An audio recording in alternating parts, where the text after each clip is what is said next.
Hey guys, so we are back with another video. मैं हूं संजीव है राघव। तो हम लोग हाजिर हैं आप सबके सामने एक नई वीडियो के साथ। और ये वीडियो एक वीडियो का पार्ट 2 है।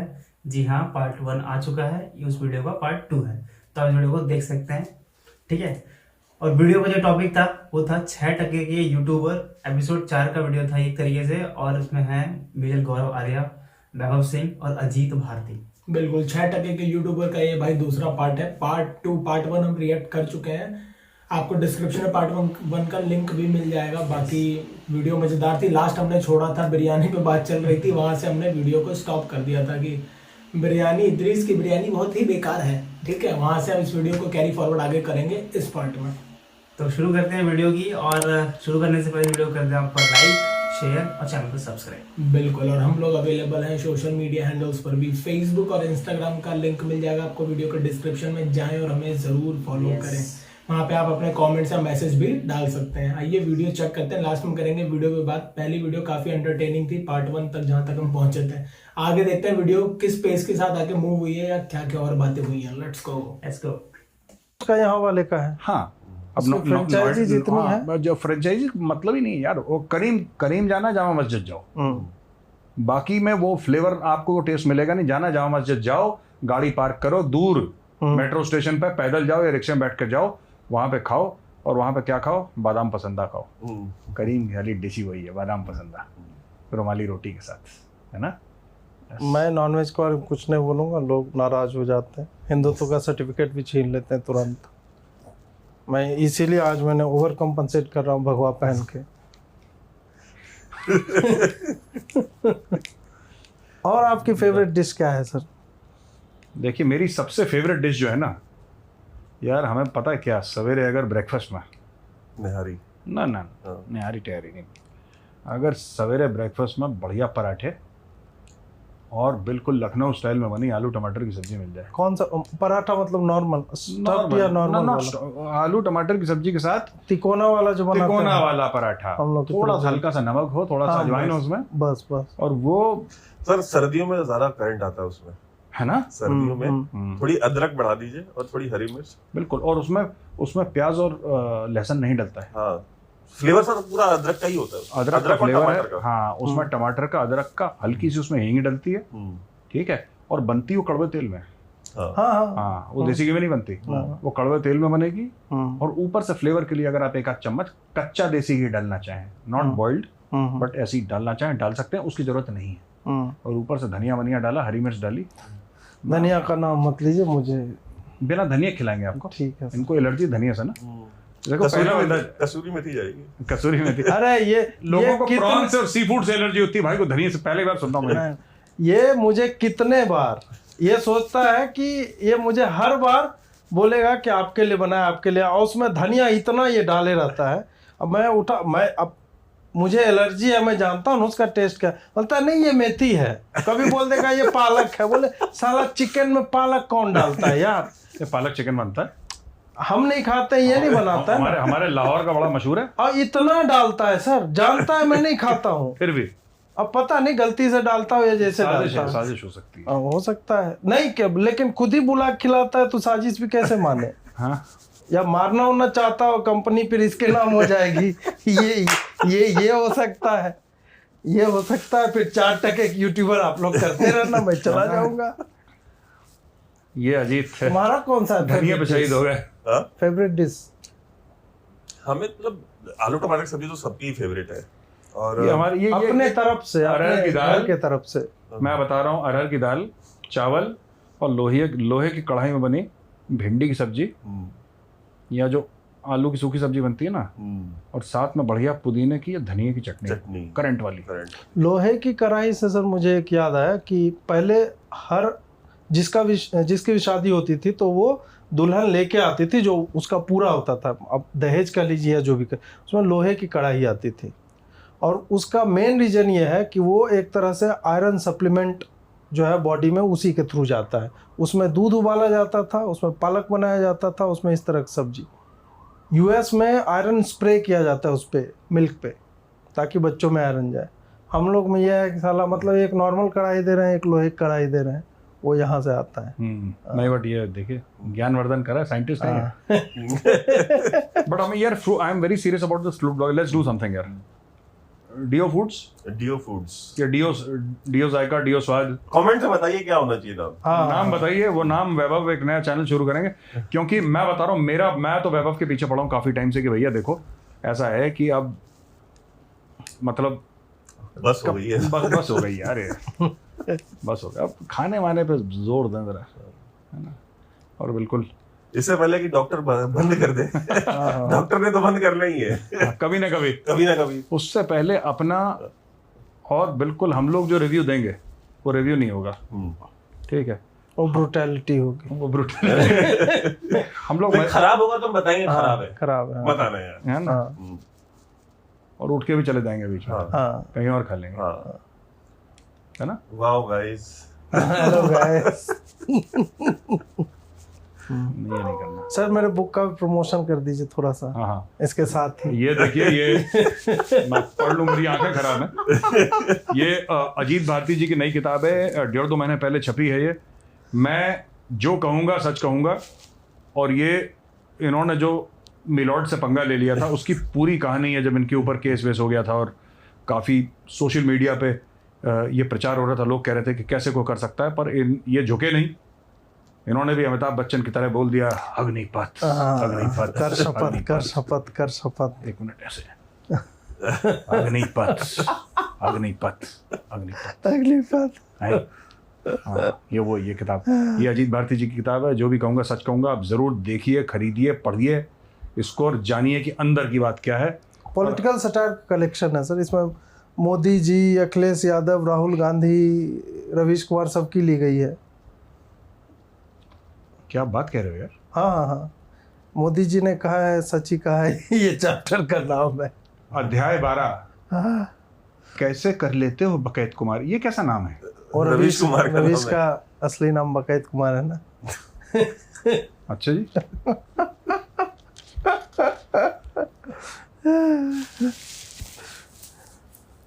यार सुनो, यही तो मास्टर स्ट्रोक है. अच्छा, ये भाई साहब सिर्फ पिटेंगे नहीं, ये पिटवाएंगे. इसीलिए तो मैं बड़े बड़े लोगों को साथ में खींच रहा हूँ. इन्होंने भी प्रमोट किया था.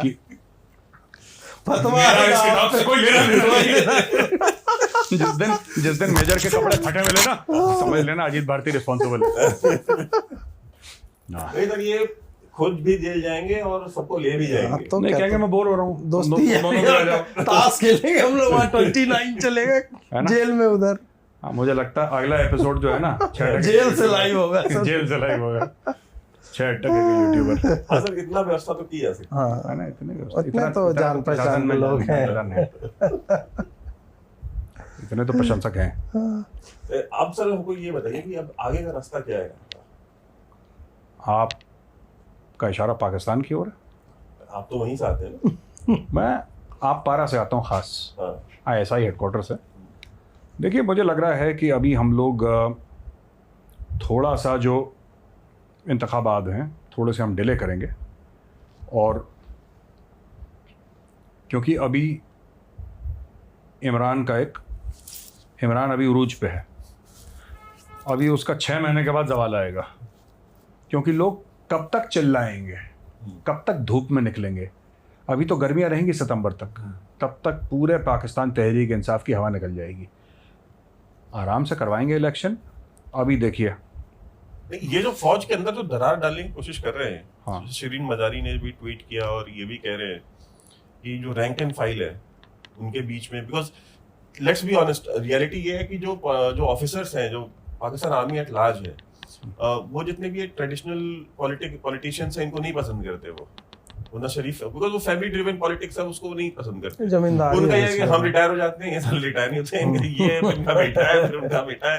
तो उनको लगता है ना कि इनके साथ जाती हो रही है ना.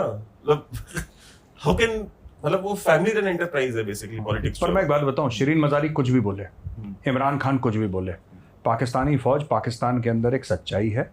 और पाकिस्तानी फौज का नवंबर तक एक ही बॉस है, जनरल बाजवा. अब ये डिपेंड करेगा कि अगला आर्मी चीफ कौन बनता है. नहीं, मैं तो कह रहा हूँ कि जो डिवीजन क्रिएट कर रहे हैं फौज के अंदर, उससे आपको टेंशन नहीं है. बिकॉज हमारे पास एग्जांपल्स हैं, जैसे कि इजिप्ट की आर्मी बहुत स्ट्रांग आर्मी पहले भी थी, डिसिप्लिन फोर्स थी, आज भी है।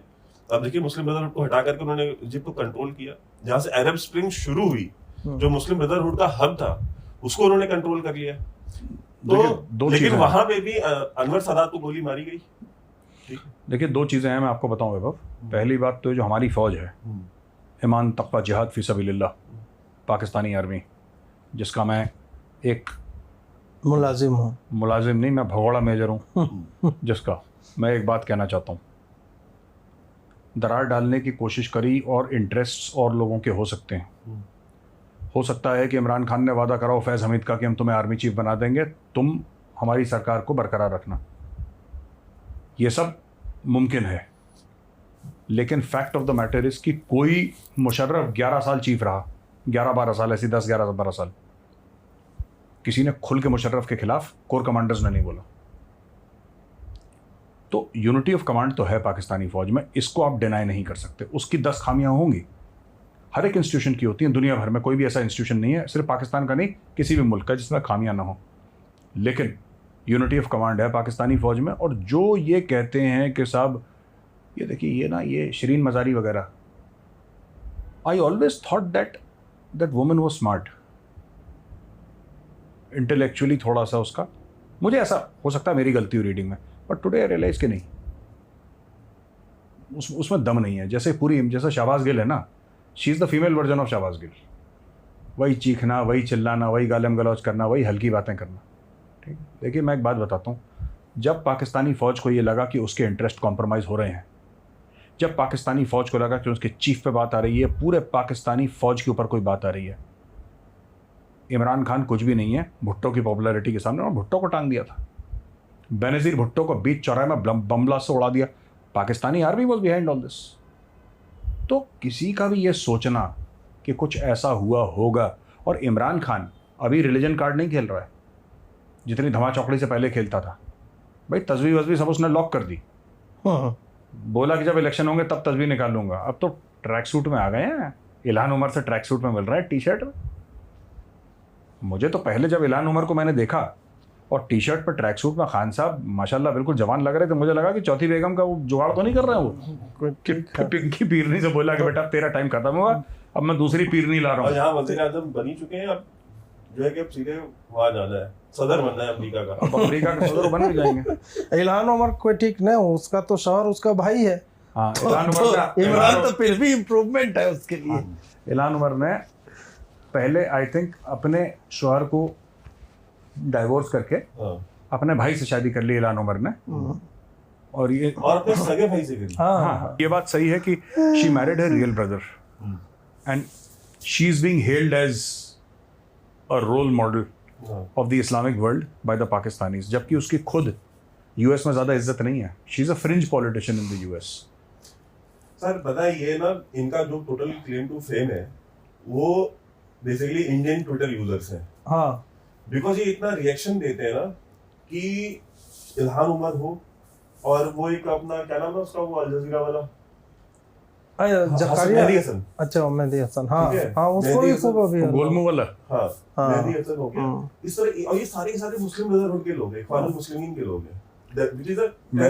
मेहदी हसन बीबीसी में नहीं था पहले, बीबीसी में था पहले, हाँ, अल जजीरा उसका में। अल जजीरा, उसके बाद फिर MSNBC पे है अभी। अच्छा MSNBC, जिसकी पतंग शशि थरूर ने उड़ाई थी, हाँ वही तो है। तो बेसिकली सर ये सारे के सारे मुस्लिम ब्रदरहुड के लोग हैं। डिफेंसिव ऑफेंस में एक वीडियो किया है मैंने, एक दोस्त है मेरा जहक, वो सऊदी अरेबिया में रहता है, वो काउंटर टेररिज्म वगैरह सारा उधर मिडिल ईस्ट में कवर करता है, मुस्लिम ब्रदरहुड की एक्सपर्टीज है उसकी। तो उसके साथ मैंने एक वीडियो किया है, उसमें पूरा उसने बताया है कि ये सारे के सारे मुस्लिम ब्रदरहुड के लोग हैं। बोले ये सारे बैन है सऊदी अरेबिया में, तो ये सऊदी अरेबिया आके दिखाएं, ये यूएई आके दिखाएं, ये वही कतर और कुवैत और टर्की, बोले ये इन्हीं 3 देशों में घूमते रहते हैं। ये क्या यूएई की गवर्नमेंट, सऊदी गवर्नमेंट इनको यहाँ पे एंट्री नहीं देगी, क्योंकि ये हमारी गवर्नमेंट पास एविडेंस है कि यार मुस्लिम ब्रदरहुड के लोग हैं, ये रिजीम चेंज करते हैं। असली रिजीम चेंज करने वाली तो इमरान खान से मिलने गई थी। सीरिया में किया, लीबिया में किया, मतलब सीरिया में कर नहीं पाए, बट उनकी जो स्टार्टिंग थी मुस्लिम ब्रदरहुड ने की थी। करेक्ट। लीबिया में किया इन्होंने, इजिप्ट में किया, सीसी को जो वो था, अरे मोहम्मद मुर्सी जो था, ठीक है, गवर्नमेंट बना ली अपनी। तो बात वही है कि सर इतना इनका जो इंडियन यूजर्स है ना ट्विटर के, ये इतना रिएक्शन देते हैं इनकी किसी बात पे कि यार वो कुछ कश्मीर में बोलते हैं, बोलने दो। उनको अमेरिका में कोई नहीं पूछता, उनको मिडिल ईस्ट में कोई नहीं पूछता। अच्छा, पाकिस्तानी कितने खुश हो गए कि वो कोट अनकोट आजाद कश्मीर में पहुंच गई हैं। आजाद कश्मीर में पहुंच गई इल्हान उमर। यार तो पहुंच गई तो क्या हो गया, मतलब मैं समझ नहीं पाया। ट्विटर पे भी आप लोग की राय चाहूँगा। अभी जो इलॉन मस्क ने खरीद लिया है ट्विटर को, उससे आपको कितना होप है? देखिए ट्विटर जो है तो सिर्फ अल्लाह से होती है। हाँ अच्छा, he is technically he is right. Elon भाई मस्त। हाँ देखिए मैं एक बात बताता हूँ, इलॉन मस्क का ना काफ़ी इंडिया में बड़े लोग इसमें डिवाइड हो गए, लेफ्ट विंग और राइट विंग। नहीं, पूरे दुनिया में हो गए ढेर सारे अचानक से छोड़ के जा जबकि मैं रहे हैं। इंडियंस को बोल रहा हूँ कि तुम्हारा क्या लेना देना है इस चीज़ से। तुम्हारा एक सीईओ था, उसकी बैंड बज गई पराग अग्रवाल की। अग्रवाल स्वीट्स में हो जाएगा अब।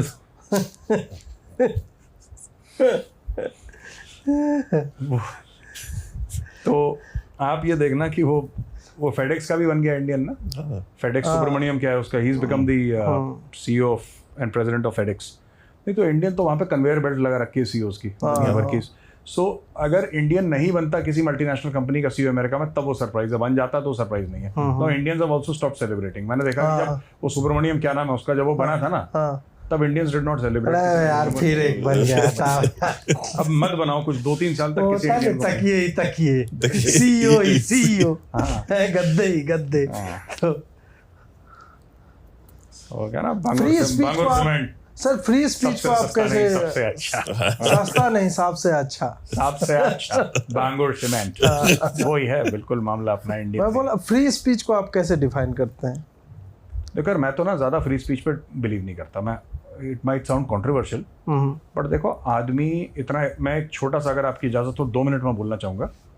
जब से रिकॉर्डेड हिस्ट्री हुई है लगभग 5000 साल से we have not had 50 years of consecutive piece.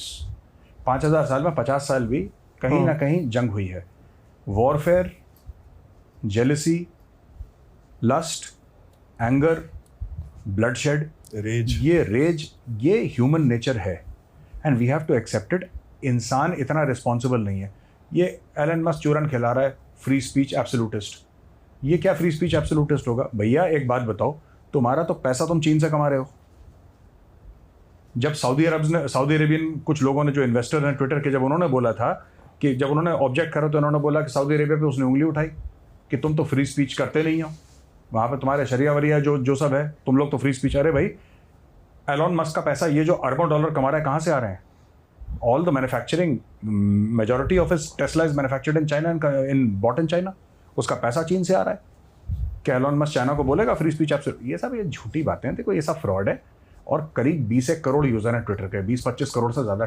So Twitter has outsized influence. ये बात ध्यान रखिएगा, ट्विटर का एक आउटसाइज्ड इन्फ्लुएंस है। ट्विटर एक्चुअली इतना बड़ा प्लेटफॉर्म नहीं जितना हम लोग समझते हैं। उसका इन्फ्लुएंस आउटसाइज्ड। हाँ, मीडिया पिक करती है ना उससे, सारी न्यूज़ ट्विटर से ही उठाती है, ट्विटर से उठाती है और ट्विटर पे ही डालती है। इसलिए एक आउटसाइज्ड इन्फ्लुएंस ट्विटर का हो गया। मतलब इतना बड़ा वो न्यूमेरिकली इतना बड़ा प्लेटफॉर्म नहीं है। दूसरी बात जो बड़ी इंपॉर्टेंट मैं आपको बताना चाहता हूँ ना, कि ये जो कह रहा है ना कि मतलब मेरा ये, आपने जो अजीत सवाल पूछा, आप किसको परमिट करोगे and who will be the deciding. कल तो एक बोर्ड था, मैं कह रहा हूँ ट्विटर में 10 गलतियां थी, पर 5-7 तो लोग थे जो डिसाइड करते थे। फिर उसमें लेफ्टिस्ट होंगे, इस्लामिस्ट होंगे, राइट विंग वाले होंगे, लेफ्ट, जो भी होंगे, XYZ जो भी होंगे, मुझे नहीं पता। 5-7 लोगों की एक पंचायत तो थी जो बैठ के डिसाइड। अब अगले साल से Musk will decide whether you should be given free speech or not free speech, or you should not be given free speech. उसने जो ट्वीट लिखा है इस पे, तो उसमें जो उसने लिखा है वो क्या बिलीव करता है, वी कैन नेवर नो, या we will know in 1 or 2 years। उसने लिखा था कि मैं फ्री स्पीच का जो दायरा है वो लॉ ऑफ द लैंड, जहाँ पे हम ऑपरेट कर रहे हैं, उसके सिंक में होगा। गवर्नमेंट ने जितना अलाउ किया है हम भी उतना अलाउ करें। नहीं, ये तो ट्विटर आज भी कर रहा है। नहीं, थोड़ा बहुत झगड़ के। इंडिया का कहाँ फॉलो कर रहा है वो रूल? नहीं, वो देखो इंडिया का काम है इम्प्लीमेंट करवाना। हाँ, कल वो ट्विटर की गलती नहीं है, वो हमारी गलती है। वो अपना कॉन्स्टिट्यूशन चला रहे हैं, हम अपना इन्फोर्स नहीं कर पा रहे हैं। हाँ, आप इन्फोर्स करिए। आप देखिए, दूसरी चीज़ ना हमें एक बात माननी पड़ेगी, जो एलन मस्क कह रहा है कि मैं law of the land follow करूंगा। वो इंडिया का लॉ कहाँ फॉलो कर रहा है? नितिन गडकरी जी ने क्या बोला? Welcome to India, you manufacture in India. वो नहीं चाहता, वो कह रहा मैं इंडिया में बेचूंगा, इंपोर्ट करूंगा चाइना से। इंडिया का लॉ क्या कहता है? और वो कहता है कि नहीं, टेस्ला की कार वहां पे, अगर यहां पे मर्सिडीज एस क्लास बन सकती है, अगर यहां पे मर्सिडीज एस क्लास बन सकती है, अगर यहां पे सुखोई फाइटर जेट्स बन सकते हैं, अगर यहां पे ऑडी बन सकती है, BMW बन सकती है, टेस्ला में है क्या? It's an electrical vehicle. Tesla में मतलब कोई हो सकता है मेरी टेक्निकल समझ गलत हो, but what is so revolutionary about Tesla? I have not understood. Tesla की गाड़ियां बहुत ज्यादा माइलेज देती हैं एक चार्ज पे, तो बताइए। टेस्ला एक ब्रांड है, इट्स एन एस्पिरेशनल ब्रांड, उतना मैं मानता हूं। टेस्ला का जबरदस्त ब्रांड है, मैं मानता हूं। क्या टेस्ला की कोई ब्रेक थ्रू टेक्नोलॉजी है जो टेस्ला बोले कि नहीं इससे बढ़िया? हमने ईवी इलेक्ट्रिकल व्हीकल्स को इन्वेंट हुए 100 साल से ऊपर हो गए हैं। नहीं, टेस्ला का जो वो है, electrical vehicles have been around. हाँ, वो 1920-30 से है। हाँ, इससे ज्यादा माइलेज देता था। हाँ, जो डीजल कार्स हैं उससे ज्यादा एफिशिएंट होता है। डीजल कार मात्र 30% एफिशिएंसी है। हाँ, और उसका उसी टेस्ला का sir software is the thing. उनका सॉफ्टवेयर बहुत ही फुल प्रूफ है। हाँ, तो सॉफ्टवेयर क्या करता है वो? हाँ, लेकिन वही है कि सॉफ्टवेयर तुम कहीं से बना सकते हो, वो एक्चुअली मैन्युफैक्चर नहीं होता। हाँ। वो तो कहीं से भी कोई कोड लिख सकता है। मैं ये कह रहा हूँ कि टेस्ला का सॉफ्टवेयर चलिए वर्ल्ड का बेस्ट है। हाँ। मैं ये जानना चाहता हूँ कि मुझे क्या मेरी गाड़ी को ज़्यादा माइलेज देता है वो? क्या मेरी गाड़ी को एक्सीडेंट प्रूफ बनाता है? क्या ब्रेक डाउन प्रूफ बनाता है? कोई मुझे समझाए। देखिए बात ये होती है ना कि it's like Pepsi, it's like Coke, it's like a fizzy drink. It has no health benefits, but you like to have it once in a while because it's tasty. ठीक है, टाटा भी बनाती है, मैं क्वालिटी में कंपेयर नहीं कर रहा, and I am very sure कि टेस्ला की जो क्वालिटी है वो और गाड़ियों से ज्यादा होगी, लेकिन मर्सिडीज भी फुली इलेक्ट्रिक व्हीकल बना रही है।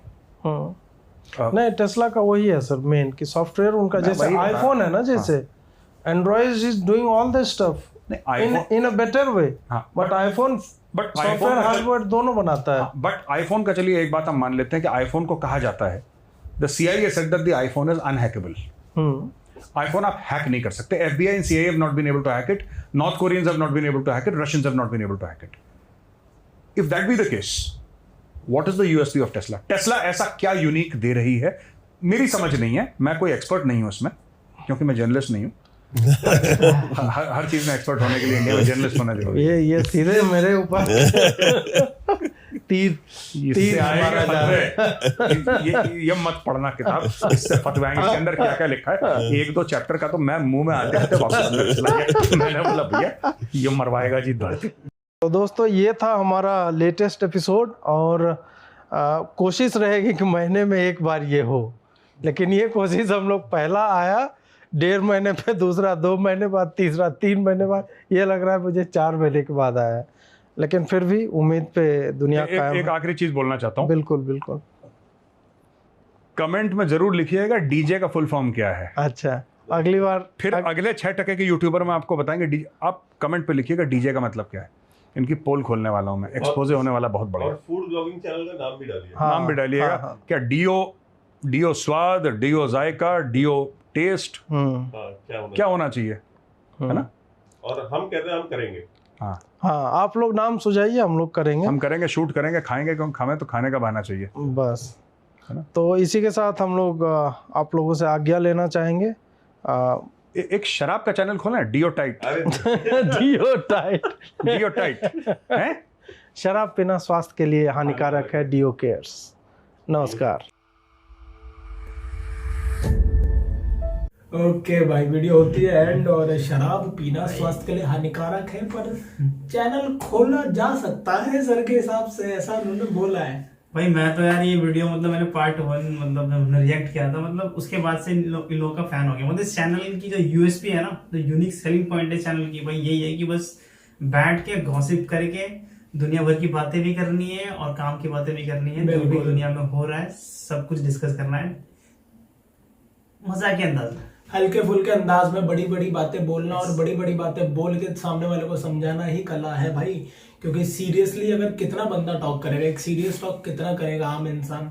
इनका चैनल देखो, इनसे रिलेटेड जितने भी चैनल्स हैं, हर जगह पॉलिटिकल डिबेट्स, पाकिस्तान पे बात, कंटेंट भी एक इंसान की हद तक दिमाग में रह पाता है। हम लोग बहुत सारी चीजें पढ़ते हैं, पर याद नहीं आती कई बार ऐसा होता है शूट करने के बाद हमें याद आता है अरे यार ये तो रह गया था पॉइंट, इसे और बढ़िया से ऐसे प्रेजेंट कर सकते थे। तो ये इनके इतने चैनल्स हैं, आप देखो चाणक्य फोरम है इनका, डिफेंसिव ऑफेंस पे आते हैं, डू पॉलिटिक्स पे ही आ रहे हैं, न्यूज में भी आपको दिख जाते हैं, टीवी डिबेट्स पे। तो भाई कैपेसिटी होती है ना ब्रेन की भी एक, यार कितना मैं डेटा कलेक्ट करके और कितना मैं डिलीवर करूंगा। मतलब ये भी है कि देखो काम करने में मजा आना चाहिए, ठीक है। अगर बंदे को काम करने में मजा नहीं आएगा तो मेंटली थक जाएगा भाई, बिल्कुल। और जो मेंटली थक जाएगा तो वो प्रोडक्टिव काम कर ही नहीं सकता, ठीक है। तो यही था ये वीडियो में, मतलब इस वीडियो में जहां तक बात करेंगे, वीडियो की बात करें, इस वीडियो में था क्या? इस वीडियो में पहले तो था भैया खाने पीने का हिसाब, कि सर पूछ रहे हैं आप लोगों से भाई चैनल का नाम सजेस्ट कर, चैनल का नाम सजेस्ट कर रहा हूँ भाई, तुम्हें जो लग रहा है।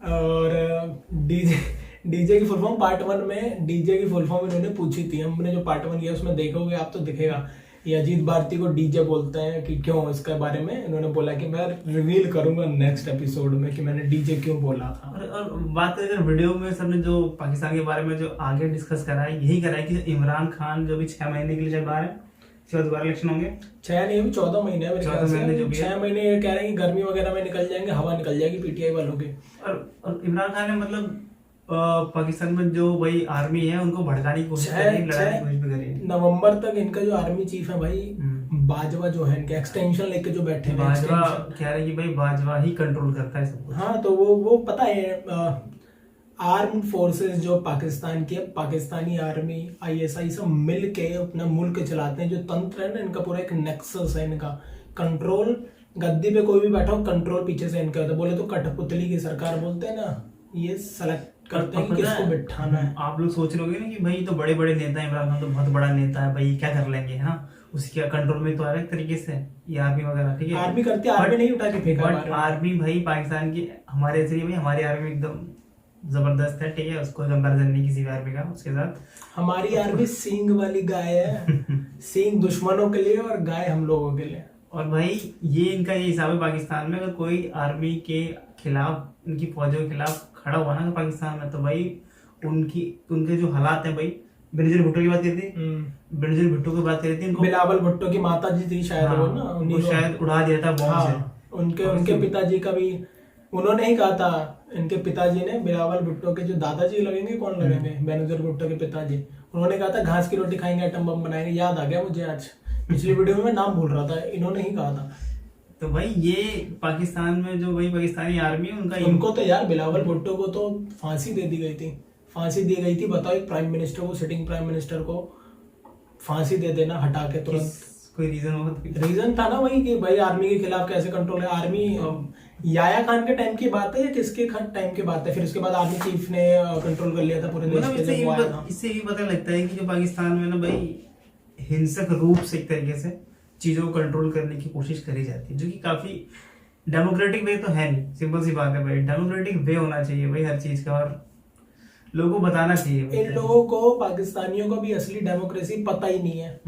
मैं सच बताऊं, उन्हें पता ही नहीं है कि किस टाइप की डेमोक्रेसी होती है एक्चुअली में। एक बार को हम लोग को देख कर भी इनको समझ में नहीं आता कि डेमोक्रेसी क्या होती है। बगल में इंसान क्या कहता है, बगल वालों को ही देख लो कितनी तरक्की कर रहे हैं, क्या है, इनको कोई समझ नहीं। क्योंकि भाई खेल है पूरा पावर का। भारत में भी पॉलिटिकल पार्टीज पावर के लिए कुछ भी बोलती हैं, करते हैं, अपने देख ही रहे हो जो भी चल रहा है। वो जनता हमारी सेंसेबल है नहीं है, वो जनता का डिसीजन है, जो चुनती है वो पहुंच जाता है। हर चीज पे मुद्दा बनाया जाता है भारत में, लेकिन भारत में बस बोलने तक होता है। थोड़े लोग भड़क जाते हैं, कुछ भड़कने वाले जो नहीं, जो सेंसिबल है वो समझ जाते हैं कि यार ये लड़वा रहे हैं, मैं खाऊंगा भाई। पर भारत के अंदर ये चीज है हाँ, कि पर आर्मी दखल नहीं देती, जो भी चलता है कितने भी बुरे हालात हो जाए। भारत के अंदर एक सिस्टमैटिक वे है भाई। अगर कल को आर्मी कुछ एक्शन लेना चाहेगी भी ना, तो उनको परमिशन लेनी पड़ेगी हायर अथॉरिटी के साथ। बिल्कुल, यहाँ पे तो यार राष्ट्रपति के पास भी एक पावर है, उसकी भी पावर कहीं ना कहीं डिपेंड करती है बाकियों पे भी। हर काम राष्ट्रपति पे पूरी तरीके से, अगर आप पूरा एकदम देखोगे ना पावर स्ट्रक्चर राष्ट्रपति के पास हमारे कितना है, तो उनके पास बहुत पावर है। पर वो भी सलाह लेते हैं प्रधानमंत्री। हर बंदा कहीं ना कहीं एक दूसरे से फंसा हुआ है। एक बार मैं पूरा ग्राफ पढ़ा मैंने कि क्या क्या पावर है। अगर मेरे को लगा कि यार प्रधानमंत्री जी, मोदी जी अगर चाहे कुछ भी कर सकते हैं क्या, या राष्ट्रपति भी, पावर बहुत है। लेकिन अगर तमीज से अगर देखा जाए, अगर निष्पक्ष हो गए, तो पावर जो है बटी हुई है हमारे कॉन्स्टिट्यूशन के हिसाब से। संविधान ने पावर दी है, एक लिमिटेड पावर दी है सबको। हमारे हिसाब से वो अनलिमिटेड पावर्स हो सकती हैं, पर एक्चुअली में आप देखोगे तो वो लिमिटेड पावर है। वो आप एक बताओ ना कि हमें एक लॉ भी चेंज करना होता है तो पूरी पार्लियामेंट में जितने मेंबर्स है सबका सपोर्ट चाहिए। एक भी मेंबर कल को बोलता है मैं नहीं दे रहा वोट तो कुछ नहीं कर सकते। यही करोगे ना, मैं पार्टी से निकाल सकते हो उस बंदे को कि तू हमारे पार्टी में तूने हमारे खिलाफ वोट क्या दिया है, ये जो भी करा आपने वो भी नहीं कर सकते कायदे से। तो भाई ये पूरा सिस्टम है और एक दूसरे पर डिपेंडेंसी है और ऐसा ही होना चाहिए। ऐसा ही होना चाहिए क्योंकि और पाकिस्तान में ऐसा है नहीं। पाकिस्तान की आर्मी ऐसी है कि उनके खिलाफ कोई जाएगा, कोई चाहे वो कितना भी बड़ा नेता हो उसको उड़ा देंगे, मार देंगे। अब आज के डेट में आप देख लो, राष्ट्रपति शासन जो लगता है रिकमेंड करता है, हमारे प्रधानमंत्री जो भी पोस्ट पे उस पर बैठे होंगे, अभी फिलहाल नरेंद्र मोदी जी हैं, तो वो रिकमेंड करेंगे, उसके बाद राष्ट्रपति शासन लगता है या फिर गैजेट ऑफ इंडिया में आता है पूरा कि हाँ भैया यहाँ पे लग गया। तत्काल प्रभाव से अध्यादेश लाया जाता है कोई भी चीज करने के लिए। और बाकी दूसरा है अध्यादेश शायद 6 महीने तक वैलिड होता है अगर मैं गलत नहीं हूँ तो, 3 से 6 महीने में, 6 महीने ही है अध्यादेश लगे। किसी कोई मान लो तुरंत इम्पोज कराना हमें, कोई लॉ तुरंत देना है, बिना कोई पार्लियामेंट काम नहीं कर रही उस टाइम। हमारी 2 ही तो सत्र होते हैं, मानसून सत्र और अब दूसरा सत्र, वो 2 या 3 होते हैं शायद 2। तो भाई उसमें अगर नहीं हुआ तो बीच में कभी जरूरत पड़ेगी तो पावर दे रखी है ऐसी, हर चीज का अरेंजमेंट है। लेकिन मिस यूज चीजों को करना वो आपके ऊपर है। हमारे नेता कम से कम, भाई मैं ये बात तो बोलूंगा, वो कुछ भी बयानबाजी दें, आज तक जितने भी आए हैं बयानबाजी वो उनका काम है करना, पॉलिटिक्स करना ही काम है उनका। पॉलिटिक्स नहीं करेंगे तो कौन वोट देगा? हम आपको कुछ बोलेंगे ही नहीं तो आप हमें वोट क्यों देंगे? आप हमसे क्यों जुड़ेंगे? मेरी कुछ सोच आपको दिखेगी तब आप हमसे जुड़ेंगे। ऐसी पॉलिटिकल पार्टी करती रहती है। लेकिन आर्मी कितने भी सिचुएशन खराब हो जाए, इंडियन आर्मी दखल नहीं देती है जब तक रिक्वेस्ट। इंडियन आर्मी के जो चीफ ऑफ जनरल है, जो हमारे जो जितने भी रहे आज तक के, वो नहीं आते हैं कि हम भाई हम देते हैं दखल, सीधा हम करते हैं सही। प्रधानमंत्री के विवेक पे होता है, राष्ट्रपति के विवेक पे होता है कि भैया आर्मी का देना चाहिए, कितनी पावर नहीं देनी चाहिए, कहाँ तक देना चाहिए। तो ये सब पूरा सिस्टम है और उसको इंडिया फॉलो करता है और बहुत अच्छी बात है। और सिस्टम के दायरे में चीजें हो तो अच्छा होता है, नहीं तो भाई हर कोई आके उठ के कुछ भी करेगा तो फिर वो कैसे फॉलो होगी? बनाना रिपब्लिक नहीं बनना भाई हमें, वही बिल्कुल नहीं बनना है। और बात करें इस वीडियो की सेकंड टॉपिक में, जो मतलब इस पार्ट के सेकंड टॉपिक था वो थी फ्रीडम ऑफ स्पीच, जिसमें ट्विटर की बात हुई थी। ट्विटर को खरीद लिया है एलन मस्क ने $42 बिलियन या 44 बिलियन डॉलर में, और फिर खरीद लिया था, पर अभी फिर से होल्ड कर दिए। करंट न्यूज बता रहा हूँ, एकदम आज की ताजा खबर। उन्होंने डील जो है होल्ड कर दी है। क्यों होल्ड कर दी है? इसके पीछे का रीजन ये बोला उन्होंने कि ट्विटर पे बहुत ज्यादा अकाउंट जो है फेक अकाउंट है, मतलब एक्चुअली में वो लोग है नहीं है कि आदमी अलग अलग अकाउंट से करके बना रहा है। तो उन्होंने कहा पहले इसको शॉर्ट आउट करो तब देखेंगे। और सर ने बात भी करी कि फ्रीडम ऑफ स्पीच कहाँ तक वैलिड है। मैं मेजर सर जो हमारे सहमत हैं। मैं काफी हद तक सहमत हूँ, थोड़ा सा नहीं हूँ पर काफी हद तक सहमत हूँ। मैं कह दूं कि अगर 70 से 80% में सहमत हूँ कि हाँ 20% होनी चाहिए, पर वो मेरा कहना है कि भाई स्पीच होनी चाहिए, फ्रीडम ऑफ स्पीच की एक उसका भी एक दायरा पर होना चाहिए कि आप लिमिट कहाँ तक है आपके बोलने। यार यही तो मतलब कुछ भी ना बोलते। जैसे हमने बात करी, जैसे चाइना का एग्जांपल दिया, ठीक है, चाइना से इतनी मैन्युफैक्चरिंग करा के इतना पैसा आता है चाइना से टेस्ला को, ठीक है, तो कि टेस्ला मतलब भाई टेस्ला यूएस कंपनी है। अब भाई वो अलाउ नहीं करेगी, उसके बाद ट्विटर होगा तो वो अलाउ थोड़ी करेगी चाइना को कुछ भी ट्वीट कर दो। भाई चाइना और यूएस का ऐसा बहुत कट्टरवाद एक तरीके। टेस्ला की पूरी कहानी भाई ये है, जहां तक सर ने बात की कि टेस्ला में क्या यूनिक था। यूनिक ये था सर, मैं बताता हूँ आपको कि क्या यूनिक था। यूनिक ये है कि भाई सही बात है 1920-30 से ही इलेक्ट्रिक व्हीकल्स है, पर चलन में जो लाया है, जिस तरीके से लोगों की जो कंसेप्शन था ना इलेक्ट्रिक व्हीकल को लेकर कि ये पावर नहीं देती है, ड्यूरेबल नहीं होती है, दूर तक नहीं जा सकती है, नया क्या है, हम क्यों यूज करें, ठीक है। और तब जब आया था इलेक्ट्रिक व्हीकल का जमाना, जब जमाना तो आया ही नहीं कभी, अब शुरू हुआ है कायदे से बोलूं तो। हाँ डिवाइसेस या मशीन्स मौजूद थी जो इलेक्ट्रिसिटी पे चलती थी, लेकिन वो हमें जब कॉस्टली पड़ रही है तो हम क्यों लेंगे। और बात है ज्यादा टेस्ला में स्पेशल क्या, तो इनका जो सच में जो अजीत भारती सर ने कहा सॉफ्टवेयर सिस्टम यूनिक है। ऑटो पायलट मोड दे रखा है भाई उसमें। मैं ये कहूंगा कि हाँ और भी कंपनियां फ्यूचर में और बेटर सिस्टम डेवलप कर सकती हैं, पर करंट सिचुएशन में सबसे बेटर सिस्टम टेस्ला का है।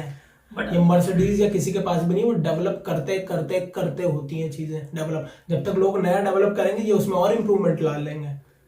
आप समझ रहे हो? तो ये है फर्क टेस्ला क्यों चल रही है। और टेस्ला ने लोगों का कंसेप्शन बदला, इलेक्ट्रिक व्हीकल की तरफ भेजा है लोगों को कि यार जो पहली बार, समझ रहे हो, जो सबसे फर्स्ट मूवर होता है एक फास्ट मूवर होता है, ये फर्स्ट मूवर है इलेक्ट्रिक फील्ड में। अगर मैं बोलूँ इलेक्ट्रिक व्हीकल को बूम पे पहुंचाने में या उसको इस तरीके से प्रेजेंट करने में कि लोगों का जो कंसेप्शन था ना कि यार माइलेज नहीं है, यार स्पीड नहीं दे पाती, पावर नहीं है, वो जो पावर चाहिए चलाने में लोगों को, वो सब की प्रॉब्लम सॉल्व करता है टेस्ला, इसलिए उसकी वैल्यू है। और सर ने फिर एक बात भी करी थी कि टेस्ला जो मैन्युफैक्चरिंग करता है, जो मैक्सिमम टेस्ला कार्स वगैरह मैन्युफैक्चर करता है चाइना में करता है, तो इंडिया में क्यों ना करे, ठीक है। बिल्कुल। तो इस पे विवाद एक तरीके से बात चल भी रही है, शायद फ्यूचर में शायद हो भी जाए। नितिन गडकरी जी ने बोला भी है कि भाई अपना मैन्युफैक्चरिंग यूनिट इंडिया में एक दो लगाओ भाई, मतलब लगाओ और मैन्युफैक्चर करो इंडिया में, ठीक है। हम तो चाहते हैं भैया अभी टाटा लो। हाँ, और अपनी देसी कंपनियां किसी से कम नहीं है, बाप है उन सबके, ठीक है। और ऑब्वियसली बात है अगर टेस्ला इंडिया में आएगी, मैन्युफैक्चरिंग यूनिट लगाएगी, तो इंडिया में भाई इंडिया में पैसे आएंगे, सिंपल सी बात है। सिंपल सी बात है, कोई भी कंपनी, बड़ी कंपनी अगर आती है तो भाई बहुत अच्छी खबर होगी वो इंडिया में। अगर नहीं भी बिकती टेस्ला, मैं कह रहा हूँ, मान लो इंडिया में आती है टेस्ला और इंडिया में नहीं बिकती है, तो वो एक्सपोर्ट कर सकते हैं ना वो कार को। इंडियन नहीं खरीद रहे तो क्या दुनिया खत्म हो गई क्या? तो वो दुनिया में एक्सपोर्ट का आईफोन का जो देखो अपने सेल्स कितनी ज्यादा थी। बेसिकली कहने का मतलब ये, अगर छोटे स्तर पे बात करूं, मतलब एग्जांपल लेके बात करूं, और इंडिया में भी सस्ती बनेगी फिर तो इंडिया लोग अफोर्ड भी कर सकते हैं। टेस्ला में अगर मान लो 10,000 एम्प्लॉयज हैं, ठीक है, उनको पैसा जो मिलेगा वो यूएस डॉलर्स में यूएस पे करेगा, डॉलर्स में पे करेगा, तो भाई ऑब्वियसली बात है इंडिया की जो इकोनॉमी है वो बूस्ट करेगी उस चीज से। हमारा फायदा है, देखो प्लांट जितने लगते हैं उसमें फायदा है टेस्ला को इंडिया में, लेकिन हाँ हम खरीद के नहीं बेच सकते हैं, वो भी चाइना से आए हमारे बगल से, क्योंकि हम खुद कॉम्पिटिटर हैं इस फील्ड में उनके। और हम क्या भी इसलिए टेस्ला को कि भाई इंडिया में मैन्युफैक्चर इसलिए करो कि चाइना से हम लोग कम बिल्कुल नहीं है, हमारे लेबर कॉस्ट कम है, बहुत ज्यादा आपके पास मैं अबे यार इंफ्रास्ट्रक्चर है चाइना के पास, ये मानता हूँ, बट इंफ्रास्ट्रक्चर इंडिया का बनेगा कुछ सालों में एकदम बढ़ता ही जा रहा है, हमारा तो बढ़ता ही जा रहा है, बहुत तेजी से बढ़ रहा है। होप कि आने वाले टाइम में बड़ी बड़ी कंपनी, ये वही बात हो गई ना कि यार हम मान लो हमारा कंटेंट हम बना रहे हैं, चैनल छोटा है, तो इसका मतलब ये नहीं चैनल खराब है, नहीं भाई, लोगों तक हमारी रीच नहीं है। बिल्कुल ठीक है, रीच पहुंच जाएगी तो क्या पता वही जहाँ पे हमारे 100-200 व्यूज आते हैं कल को मिलियंस में आए, क्या पता ना आए, कुछ भी हो सकता है, वो फिर लोगों के ऊपर है, हम वहां पहुंच जाए। वही हाल है भाई गाड़ियों का भी और हर जगह तरीके का। तो सर जहाँ तक बोल रहे देखो, फ्रीडम ऑफ स्पीच एक हद तक होनी चाहिए, किसको पता होना चाहिए कि कौन कहाँ तक बोल सकता है उसके, लेकिन प्रॉब्लम यहाँ आती है कि कौन डिसाइड करेगा कि तुम्हारी बोलने की लिमिट कहाँ दायरा कौन डिसाइड करेगा भाई। मान लो हम लोग क्रिटिसाइज कर दें अगर गवर्नमेंट को, या करते भी हैं, गवर्नमेंट कल को बोले कि आप नहीं कर सकते, गवर्नमेंट के खिलाफ ये देशद्रोह है, भले मैं सही भी बोल रहा हूँ, पर वो एक्चुअल में क्रिटिसाइज कर रहा हूँ तो कहीं ना कहीं नुकसान भी हो रहा है, क्या पता फायदा हो दूसरा पोजीशन। मुझे लगता है जो स्पीच का दायरा है, जो भाई जो बाउंड्री है, कंट्रोवर्शियल है, बट काफी हद तक एजुकेशन से उसको सॉर्ट आउट कराया जा सकता है। भाई एजुकेशन अगर होगी तो बंदा थोड़ा सोचेगा कि हाँ एजुकेशन होगी, पर ब्रेन एजुकेशन वाले ही आतंकवादी भी बने हुए हैं दुनिया में, सबसे ज्यादा जो एजुकेशन पाए हैं वही आतंकवादी भी बने हुए हैं, आपने देखा होगा अगर। तो ये मैं तो नहीं मानता एजुकेशन से रिलेटेड है फ्रीडम ऑफ स्पीच का, बंदे के अंदर की समझ पे है, वो डेवलप लेके ही पैदा होता है। एजुकेशन आपको थोड़ा सा एनहेंस कर सकती है, पर जो डेवलप आपके अंदर है ना, आप ऐसे ही दिखोगे सामने। ठीक है, तो मेरा तो यही कहना है भाई कि फ्रीडम ऑफ स्पीच कोई दायरा लोग खुद बनाए, अपना दायरा लोगों को पता होना चाहिए। पहले टीवी डिबेट्स देखते थे हम यार, थोड़ा बोर लगता था, पर एक संयमित भाषा में बातें होती थी। अब टीआरपी के चक्कर में, मार्केटिंग के चक्कर में कॉम्पिटिटर है, कुछ ना कुछ नया तुरंत देना पड़ता है, समझ रहे हो? तो उसमें कई चीजें ब्रेक हो जाती हैं, रूल्स इंसान भूल जाता है।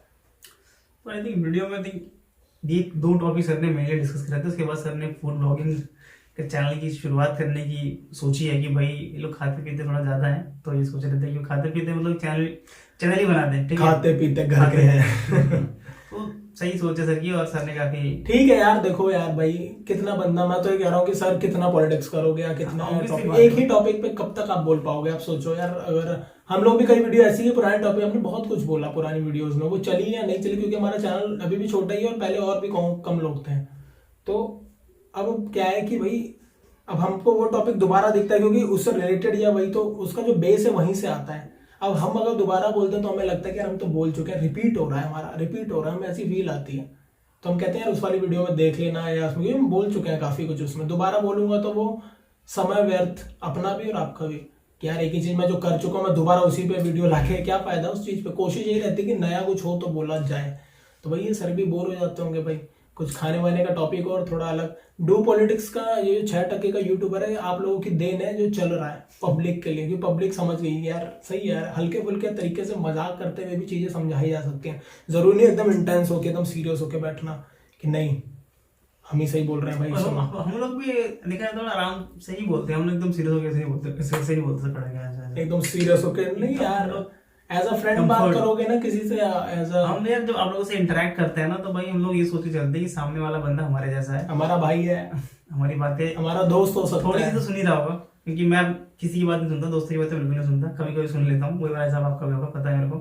ठीक है, तो आई थिंक ये था वीडियो बहुत, तो वीडियो में ये था, और हंसी खेलते से अपने बहुत सारी बातें डिस्कस कर ली पाकिस्तान के बारे में। पाकिस्तान हमेशा हमेशा से ही एकदम विषय बना होता है, चर्चा का विषय बना होता है। चर्चा का विषय जब तक भारत है तब तक पाकिस्तान है, और ये रहेगा। जब तक पाकिस्तान है तब तक भारत है। टॉपिक चलते रहेंगे भाई, ये कभी खत्म नहीं होगा। साउथ एशिया का सबसे हॉट टॉपिक है और इंडिया पाकिस्तान। पाकिस्तानी जो पॉलिटिक्स है ना, पाकिस्तान की जो पॉलिटिक्स है वो सच में पुअर है। उसके अंदर से इतना कंटेंट जनरेट होता है सर का भाई, बहुत- सही तरह बहुत जनरेट होता है भाई। सर एकदम डीप एनालिसिस कर देते हैं उस कंटेंट की भाई। मेजर सर उन पे करते हैं, और हमारे Ajeet Bharti sir Indian politics पे ज्यादा पकड़ रखते हैं, और वैभव सर भी हमारे और आई थिंक पाकिस्तान के भाई साहब कड़ कड़ में विराजमान है। हमारे वैभव सर के आंखें, वो पता नहीं कहाँ से इंफॉर्मेशन लाते हैं भाई साहब।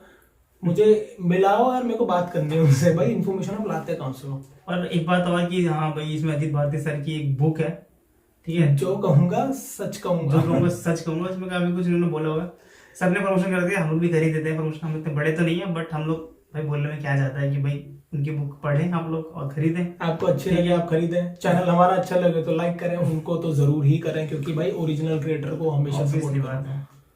तो ये था वीडियो, ठीक है, तो वीडियो हमने बहुत कुछ बोला, होप कि आपको अच्छा लगा होगा। और वीडियो थोड़ी छोटी करने की कोशिश भी कर रहे हैं हम, क्योंकि भाई एक भाई का रिक्वेस्ट आया था कि भाई थोड़ा सा वीडियो को ना आप थोड़ा सा कम कर दो यार, क्योंकि हमें पढ़ना भी होता है। और लेकिन भाई हम कितना भी कम वो कर कह रहे लें, वो भाई कह रहे थे बन कि जाते यार हैं। हमें देखना भी होता है, फिर आपको देखते हैं या फिर कोई वीडियो देखते हैं तो हम उसमें फिर पूरा टाइम जाता है, क्योंकि मतलब समझ रहे हो आप, कह रहे हैं कि एक चस्का सा लग जाता है, फिर पूरी वीडियो तक देखो ना, कह रहे फिर हमें पढ़ना भी होता है, फिर और भी यूट्यूबर्स को देखना था पढ़ाई से रिलेटेड कुछ। मैंने कहा भाई कोशिश करेंगे वीडियो शॉर्ट कर पाए, तो कोशिश करेंगे जरूर करेंगे। बट हमारा मकसद ये होता नहीं है कि हम बस हम केवल वीडियो ही बनाएं। हमारा मकसद होता है कि इस वीडियो में जो वीडियो हम देख रहे हो, जिसे हम लोग रिएक्ट कर रहे हैं, हम क्या एक्सप्लेन उसमें थोड़ा ऐड explain करें इजी वे में, और थोड़ा सा कुछ वैल्यू और ज्यादा ऐड कर दें, बिल्कुल। ताकि आपको इजीली उस वीडियो में तुम चीजें समझ में आ जाए उस वीडियो की। ठीक है, तो ये था वीडियो, होप कि आपको अच्छा लगा होगा। अच्छा लगा तो कर दे लाइक, शेयर, और चैनल पे नए हैं तो सब्सक्राइब। बिल्कुल। और हम लोग अवेलेबल हैं सोशल मीडिया प्लेटफॉर्म्स पे भी, फेसबुक और इंस्टाग्राम का लिंक मिल जाएगा आपको वीडियो का डिस्क्रिप्शन में। जाएं और हमें जरूर फॉलो करें, जरूर करें, क्योंकि रिएक्शन चैनल आपको पता है कोई भी कभी भी स्ट्राइक मार देता है भाई। बहुत सारे कॉपीराइट क्लेम्स भी हम लोग झेलते रहते हैं। आप लोग कहते हैं वीडियो पे रिएक्ट करो, इस पे करो, तो कई बार करते हैं तो आ जाता है, ठीक है, तो फिर एक सजा हो जाती है यार, इतनी मेहनत करी यार खामखा आ गया, तो ये सब लगता है। तो भाई अगर कल को चैनल डाउन होता तो आप कहीं हमसे दूसरी जगह जुड़े रहें, ताकि कल को हम दोबारा से आए तो आप इजीली हम तक पहुंच पाए। ये है पूरा मकसद, आपको इंस्टाग्राम या कहीं और जुड़वाने का हमसे। ठीक है, मिलेंगे आपसे नेक्स्ट वीडियो में। Till then take care, bye.